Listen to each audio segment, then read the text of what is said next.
Lekin keksa rahbar daryoni o'rtasiga yaqinlashmaslikni ogohlantirdi, chunki bu juda xavfli edi. Onalar och qaytib kelishdi. Burgut bo'layotgan voqealarni xotirjam kuzatib turardi. Mag'rur burgut qushlarga dedi: ertaga ertalab men daryoni o'rtasida katta baliq tutaman.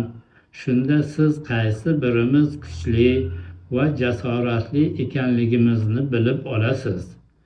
Ertalab burgut daryoning o'rtasiga uchib borib, katta baliqni urib, unga o'tkir panjalarini botirib, uyasiga olib ketdi.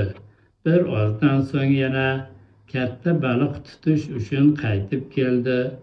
Burgut katta baliqqa tashlandi. Bundan xursand bo'ldi.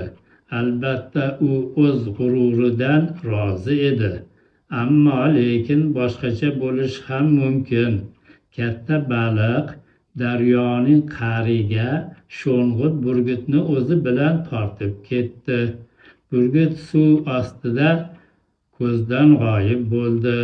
Bir lahzada katta baliqlar burgutni yutib yuborishdi va undan suv yuzasini qoplagan daryo suvlari tomonidan qushlar oyog'i ostiga qirg'oqqa olib ketilgan o'tkir tig'li panjayu qirra tumshug'u va patlar qoldi xolos.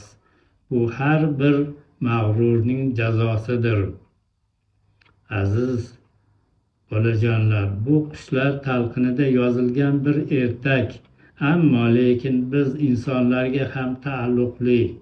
Burgut har qancha cho'qqiga uchsa ham oxir oqibat o'zi mensimagan, nazariga ilmagan qushlar oyog'i ostida xor bo'ldi. Arabdan Abdurahmon Safo tarjimasi.